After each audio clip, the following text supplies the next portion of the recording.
Você sabia que a oração é um elemento muito importante para a compreensão do estudo da Bíblia? Eu particularmente sempre oro pedindo a Deus para que ilumine a minha mente. Para quê, pastor Javison? Para que eu possa entender aquilo que eu estou estudando. Em nossa jornada do ano bíblico de hoje, estudaremos Levítico, capítulos 21, 22 e 23. Vamos ao resumo de hoje. Os sacerdotes foram separados para o serviço de Deus e ministrarem no santuário. E por isso tinham regras especiais sobre como viver e interagir com os outros. Levíticos capítulo 21, verso 1, até o capítulo 22, verso 16.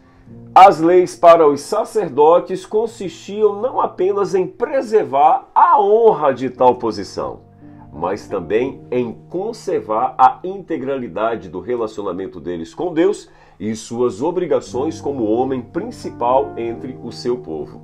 Levítico 21, verso 4. Cada sacerdote representava a figura de Jesus, santo, incontaminado e sem defeito.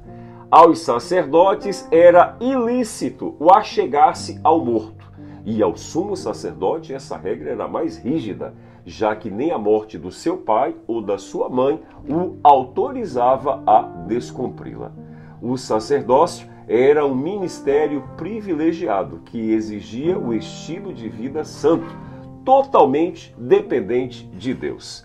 Cabia aos sacerdotes a grande missão de unificar a nação na adoração ao Senhor como o único Deus verdadeiro e incentivá-la na busca por uma vida cada vez mais consagrada.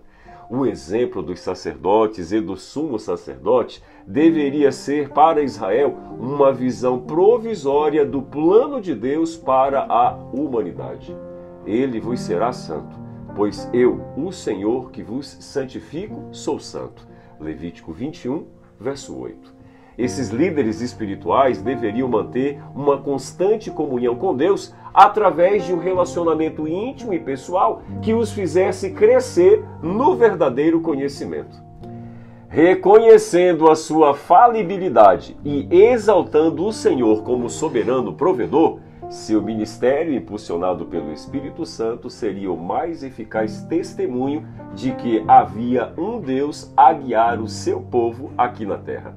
Desta forma, sua eleição jamais seria considerada como uma predileção, mas um privilégio de superiores responsabilidades, tendo de representar o ministério superior da superior aliança oferecida por Jesus Cristo. Para tal encargo, portanto, nada menos do que isso poderia ser exigido. O sacerdote é santo ao seu Deus. Levítico 21, verso 7. Lidar com as coisas sagradas era uma questão de prioridade no santuário. Tudo ali apontava para a santidade de Deus e a necessidade do homem em ser por Deus santificado. A obrigação dos sacerdotes consistia em transmitir ao povo a vontade de Deus, ensinando-lhes a fazer a diferença entre o santo e o profano. Os sacrifícios realizados no pátio do tabernáculo e as ofertas de manjares eram consideradas coisas sagradas. Levítico 22, verso 2. Portanto, não poderiam ser consumidos de qualquer forma, nem por qualquer ou qualquer pessoa. A ordem era clara: não profanarão as coisas sagradas que os filhos de Israel oferecem ao Senhor. Levítico 22, 15. Pontualmente, Deus prescreveu a Israel o passo a passo da verdadeira adoração. Havia todo um cuidado de Deus para com os seus filhos e filhas, para que eles não profanassem as coisas sagradas e nem o seu santo nome, lidando com o sagrado como se fosse coisa comum. Aquele que criou o homem para a sua glória, Isaías 43, verso 7, não poderia exigir-lhes menos do que poderiam oferecer. Ofertas de animais com defeito eram inaceitáveis. Como uma representação de Jesus, o perfeito cordeiro, cada animal deveria ser cuidadosamente selecionado para compor o cenário da adoração. Ainda nos resta hoje uma oferta a ser oferecida. Um sacrifício nos é exigido. Quer ver? Rogo-vos, pois, irmãos, pelas misericórdias de Deus, que apresenteis o vosso corpo como sacrifício vivo, santo e agradável a Deus, que é o vosso culto racional. Romanos capítulo 12, verso 1.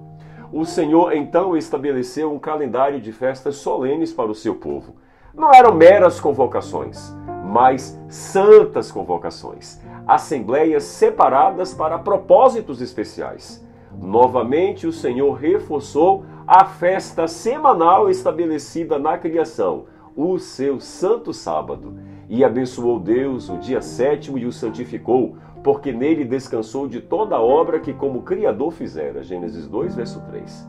A primeira coisa que os filhos de Israel precisavam ter em mente é que toda semana havia um memorial que os fazia lembrar que desde o princípio ele fora estabelecido pelo Criador, pelo Deus Todo-Poderoso. E esse dia foi estabelecido como uma bênção para a humanidade. Em todas as suas moradas, onde quer que colocassem a planta de seus pés, Israel seria um modelo de Deus para o mundo, e o descanso semanal de seu labor despertaria a curiosidade dos demais povos ao perceberem o seu zelo e apreço em observar o sábado como um dia santo. No decorrer de cada ano também haviam as festas cerimoniais, na seguinte ordem: a Páscoa, a festa dos pães asmos, primícias, Pentecostes, dia da expiação, a festa do tabernáculo ou a festa das cabanas. O que muitos ignoram é o fato de que estas festas representavam a cronologia do ministério de Jesus e do plano da redenção da humanidade. Foi na Páscoa que o Cordeiro de Deus morreu e derramou seu sangue para resgatar a humanidade caída. Mas no terceiro dia, Jesus ressuscitou como as primícias daqueles que dormem. Exatamente no Pentecostes, a sua promessa de enviar-nos o outro Consolador foi cumprida. Atos capítulo 2.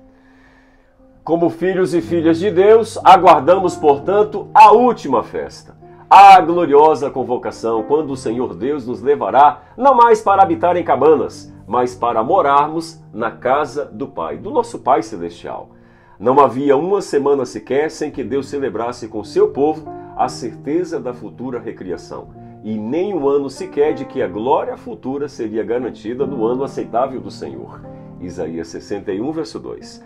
Jesus veio para nos garantir a festa da vitória final. Estamos vivendo em um tempo solene, pode acreditar nisso. E para nós há uma advertência: afligireis a vossa alma. Levítico 23, verso 27. Quantos têm andado trôpegos e errantes pela terra, por falta de conhecimento, o conhecimento da palavra de Deus. O Senhor do céu deseja derramar sobre nós nada menos do que seu Espírito, Espírito de sabedoria e de entendimento, o Espírito de conselho e de fortaleza, o Espírito de conhecimento do temor do Senhor. Isaías capítulo 11, verso 2. Mais do que todas as vitórias transitórias, necessitamos clamar pela vitória espiritual em Jesus Cristo, pedindo a constante guia do Espírito Santo para que ele nos guie nesta jornada rumo à casa do Pai na eternidade.